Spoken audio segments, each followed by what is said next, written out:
Eu gosto de escrever na lousa.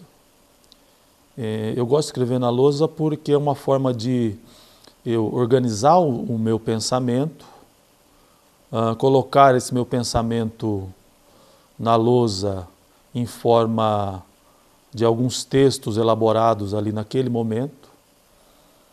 Enquanto eu escrevo, eu falo ao pé da letra o que eu escrevi. Aliás, essa dinâmica era utilizada também pelos meus professores na universidade.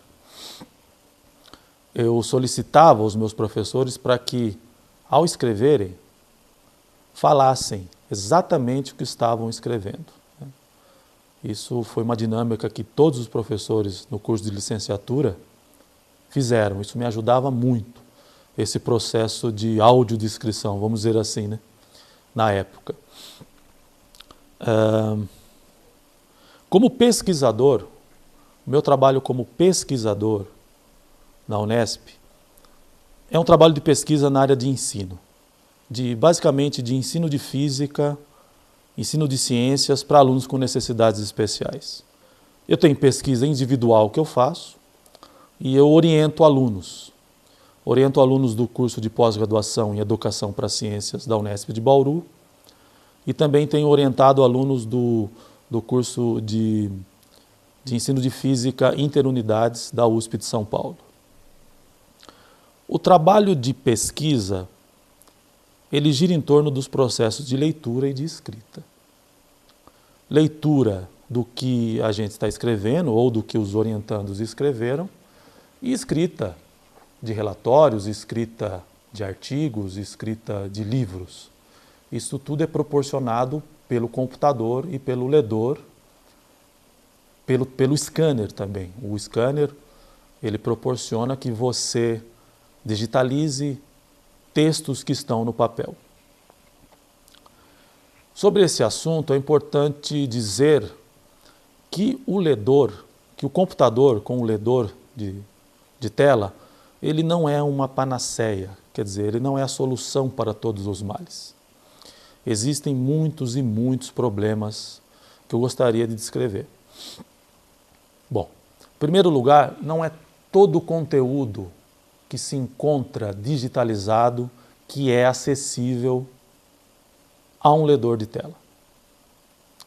Por exemplo, o LibreOffice, que é um programa livre para abrir documentos, ele não é acessível aos ledores de tela. Certa ocasião eu instalei o LibreOffice no meu computador para poder abrir arquivos no formato doc, docx, ODT e etc. E quando fui abrir os arquivos, o ledor não falava, ele não lia o conteúdo. Eu perguntei isso para um colega deficiente visual, que é da Unesp de Araraquara, e ele me disse, o LibreOffice não é acessível.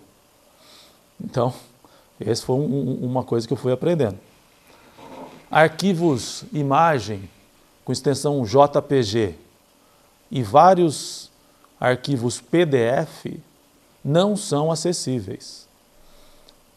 Não é todo PDF que é acessível, que é lido por ledores de tela.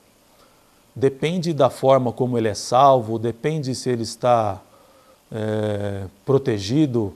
Eu não entendo bem essa parte técnica, mas isso depende muito. E a gente, ao lidar com esses conteúdos, a gente vai aprendendo isso, né? Porque você abre um arquivo PDF e o ledor não lê. Hoje, com a tecnologia, eu venho tendo acesso a alguns programas que transformam com muita perfeição arquivos, inclusive arquivos JPG, para arquivos texto, arquivos extensão .doc ou TXT, arquivos que são textos e arquivos que são lidos pelos ledores. Mas ainda há muitos arquivos que não são abertos, que eles são protegidos e não são abertos. Há muitos conteúdos. Há livros na internet que estão em PDF e são gratuitos e que você não tem acesso. Muitos. Outra coisa que eu gostaria de contar sobre essa experiência de textos na internet. Eu estudo muita física Porque a minha pesquisa passa, basicamente, a minha pesquisa pessoal passa pela interpretação de conceitos e de fenômenos da física a partir da ideia da percepção. Então eu tento interpretar conceitos e fenômenos da física por meio da ideia da percepção. E para isso eu tenho estudado, tenho entrado muito no mundo da física. E eu preciso estudar conteúdos da física que estão escritos em língua portuguesa, e com isso a gente resolve isso escaneando ou tendo acesso aos conteúdos em PDF, muitos conteúdos em PDF que são acessíveis, mas também preciso ter acesso a conteúdos matemáticos. Essa questão da matemática é um grande problema para os ledores de tela. Quando você transforma um arquivo que está em PDF para um arquivo digitalizável que possa ser lido e há lá uma equação, essa equação ela não é transformada de forma adequada. Ela vem muito inadequada. E o ledor não lê. Tem uma experiência muito interessante também do professor Alberto Gaspar, que muito gentilmente me mandou todo o seu livro de ensino médio em formato doc. E eu leio muito o livro do professor Gaspar, que é um livro muito bom conceitualmente. E no livro do professor Gaspar há muitas equações, e as equações estão escritas no equation. E quando o ledor chega justamente no equation, ele faz um silêncio. Ele não lê a equação escrita no equation. Então é mais ou menos assim, o texto vem, segundo a equação abaixo. Aí você dá um tab, você dá uma seta para baixo, para o cursor cair na linha de baixo e ler a equação, e faz-se um silêncio. Aí eu com aquela cara falo, mas que equação? Que muitas equações eu me lembro de cabeça, muitas. Mas algumas eu não me lembro. E eu preciso recorrer para o colega do lado, falo, colega, que equação é essa aqui? Tem uma experiência muito interessante de um bolsista BAE. É uma atividade que eu faço aqui, existem muitos alunos que precisam de bolsa BAE, que é uma bolsa para alunos carentes, e eu preciso ler. Então eu coloco os alunos para escanear textos. A dinâmica é a seguinte, eles escaneiam textos e eles têm que corrigir além de escaneados esses textos. Então, no processo de correção, para acertar os textos, eles têm que fazer a leitura dos textos. Então a contrapartida é que eles estudam a física e eles me ajudam. Foi um texto da Fernanda Osterman, um texto sobre relatividade.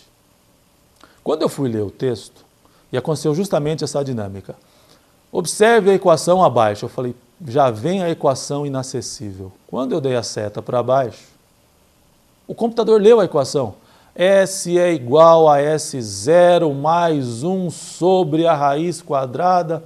Eu falei, eu fui com mais detalhes a equação, mexendo com porque você pode mexer de várias vezes, eu fui mexendo e notei que a equação estava escrita em língua portuguesa. Ela estava escrita ao pé da letra. S é igual, a palavra igual estava escrita, não estava o símbolo de igual, estava escrito igual. Se ele tivesse colocado o símbolo de igual, seria lido igual, mas ele escreveu, é igual a... Em princípio eu pensei assim, puxa vida, a pesquisadora Fernanda Osterman, como eu pensei, eu fiz um raciocínio assim, como é um texto da área de ensino, ela escreveu a equação ao pé da letra. Eu estava me preparando para mandar um e-mail para ela e parabenizando, porque aquela forma que eu havia pensado dela expor a equação foi muito acessível para mim. Eu entendi plenamente a equação. Só que antes de fazer isso, eu encontrei o aluno no corredor. E ele me disse assim, professor, gostou do jeito que eu escrevi a equação para você? Eu falei, foi você quem escreveu a equação daquele jeito? E eu dei um abraço nele. Ele falou, porque eu fui abrir o texto que estava em PDF, fui transformar para o Word, e quando eu fiz isso, eu vi que a equação ficou tudo errada, ficou tudo lá, tio, circunflexo, circunflexo, porque é assim que o conversor faz. Quando é a equação, ele transforma assim, tio, circunflexo, circunflexo, circunflexo, ele coloca uma série de símbolos que não tem nada a ver com a equação. E aí eu peguei a equação e escrevi em língua portuguesa. Aquilo foi um exemplo assim que eu achei incrível a sacada desse aluno. E foi sensacional. E é desse jeito que eu faço, né? Eu estava dizendo, né? Quando eu estou lendo um texto e chega uma equação, eu chamo o colega do lado, eu peço para que ele fale a equação e eu escrevo embaixo a equação em língua portuguesa, para que eu possa compreender a equação. Então, essas são dificuldades muito grandes que eu sinto ainda no estudo, porque há muitos conteúdos, principalmente conteúdos matemáticos inseridos dentro dos textos de língua portuguesa, que os ledores não leem. E isso é um desfalque muito grande. Além disso, o próprio processo de escaneamento, né? Eu sempre peço para que as pessoas façam um raciocínio. Uma pessoa que enxerga, ela vai ler um livro. Então ela vai lá, compra um livro, ou ela pede o livro na biblioteca, e ela abre o livro e lê. Ela lê o livro na sua sala, ela lê o livro no avião, no aeroporto, no ônibus, no banheiro, em qualquer lugar, ela lê o livro em qualquer lugar. No caso do deficiente visual, não é assim. Para que eu possa ter acesso àquele conteúdo, eu tenho que pedir o livro, eu tenho que me sentar à frente do computador, colocar o livro no scanner e fazer zzz, e vira a folha, zzz, e vira a folha. Zzz. Isso é muito demorado. Ele leva cerca de 15 a 20 segundos por página. Isso quando o livro, você consegue colocar o livro aberto. Eu digo que há livros que não são acessíveis para ser escaneado no seguinte sentido. Há muitos livros que eles não cabem na superfície do scanner. Ou, se os livros fossem pensados para que fossem colocados abertos, você economiza a metade do tempo, né? Porque senão você tem que escanear uma página por vez, senão você perde informação. Bom, e você tem que escanear e fica escaneando aqueles livros, né? Além de toda a demora, isso dá uma grande dor nas costas, esse processo. E você precisa pensar numa ergonomia. Eu acho que é preciso pesquisa aí para pensar numa coisa ergonômica.